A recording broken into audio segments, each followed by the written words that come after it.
Hello, good afternoon. It's the start of a new week and welcome to News on Canal the English with me, Annette Effeti Essome. First, we begin with our top stories.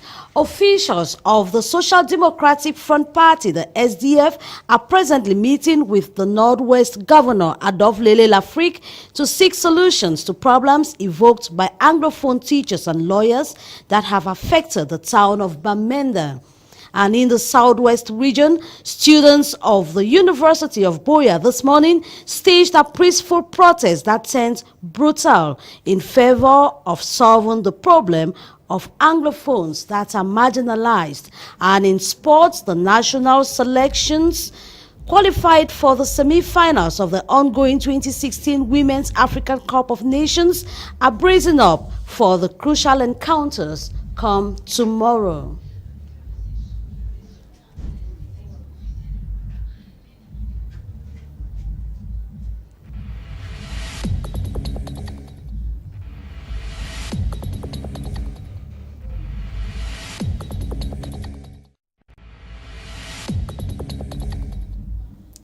Well, we move straight to the southwest region where over 1,000 students from the University of Boya began striking this morning on campus. Reliable sources say there was heavy security presence on campus and that some gunshots could be heard. It is also said by our sources that tear gas was used on the students. The students are also denouncing the marginalization of Anglophone lawyers. Again, in the Northwest region, SDF senators, MPs, and mayors want to know what is happening in the chief town of the Northwest region, that is Bamenda. This morning, they gathered at the Tarikon residence of their national chairman, Nijan Frundi. Amongst the SDF officials is the Secretary General of UPC, Honorable Bapod Lipod Robert. On hearing the agenda of the lawmakers, Governor Adolphe Lafrique rushed to the chairman's residence, but they insisted on their march and are presently meeting with the governor of the Northwest region. Well, the SDF officials are also, it is expected that they will meet striking lawyers and teachers. Online to the Northwest region, we want to reach our Northwest correspondent, Annie Collins Annie, who is at the governor's office where the meeting is presently holding. Hello, Collins.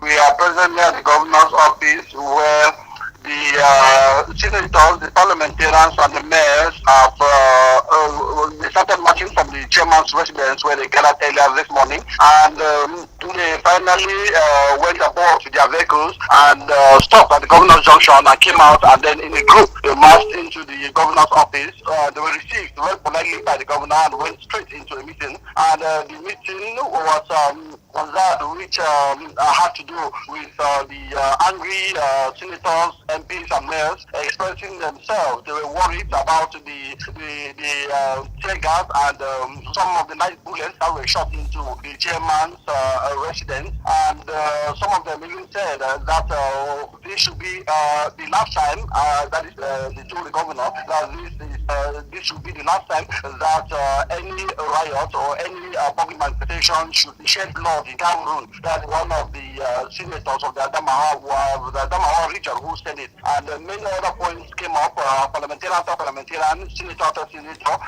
mayor after mayor, and one of them, Honorable Bapod Lipod, who is accompanying the SDF delegation here, and he said that the UPC party, that is for which he is Secretary General, stood for the unification and the unification of Cameroon, and that will not see this unity being dragged in mud, that it was in his words. And the governor, after having answered a few points of the the parliamentarians and the senators and mayors said that the tear gas canisters fell out of the residence of the chairman, not inside the residence. Of course, he said investigation to see if any person or to see if really the shots were directed at the chairman's residence itself. He said that was also because the youths who were jumping about on the street had to rush towards the chairman's residence, and probably that's why the soldiers were trying to get hold of them. So he called a restraint meeting to his office with those of the high table, the senior officials of the SDF. They went into a meeting, and the meeting is still going on. We are waiting outside to see, let them come and continue the general meeting for which everybody was taking part in the conference hall of the governors of all states here in Bamenda. Well, thanks, Collins. Keep us informed with what is happening in Bamenda immediately as the meeting comes to an end. Thanks for your collaboration. We do appreciate it. Senegalese President Macky Sall is in Cameroon today for a diplomatic visit. Amongst other issues, Mr. Macky Sall is expected to talk about is that he is campaigning for the candidacy of Abdoulaye Bathily for the post of AU Commission Chairman. The United Nations Working Group on Arbitrary Detention has asked the Cameroonian government to pay Paul-Henri Kinge about the sum 7 billion francs CFA as compensation for what it calls the unlawful detention of the former mayor of Njombe Penja Council in the Mongo Division littoral region. Tarika Divine has updates. The United Nations Working Group on Arbitrary Detention has ordered the state of Cameroon to pay Paul-Henri Kinge 7 billion CFA francs as reimbursement for illegally incarcerating the former CPDM mayor for close to 8 years. A November 26 notification served the Cameroon government indicates the verdict cannot be appealed and instructs the government to make good the payment within 180 days. Paul-Henri Kinge, former mayor of the Njombe Penja Council in the littoral region, was arrested in 2008 and charged with fomenting anti-government protests against unbearable costs of living. In March 2011, he was served a 3-year jail term for embezzling 1.4 million CFA francs, a sentence which was later prolonged to a life imprisonment by the Vuri High Court in Douala. Kinge always contested his conviction, claiming it was politically motivated after he accused French banana multinationals installed in the Mungo division of tax dodging, land grabbing, and the subjection of plantation laborers to deplorable working conditions. Following his release in 2015, Kinge claimed 23 billion CFA francs from the state of Cameroon as compensation for his unlawful incarceration, an amount which has witnessed a significant cut, but which all the same is saluted by human rights defenders nationwide as victory for justice.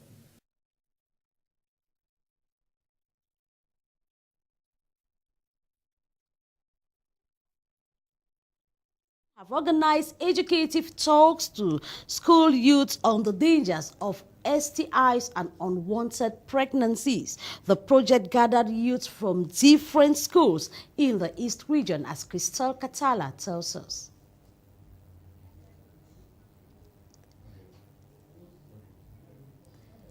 Well, before we will get to that report later, our technicians indicate it's okay. This report with Crystal Catala.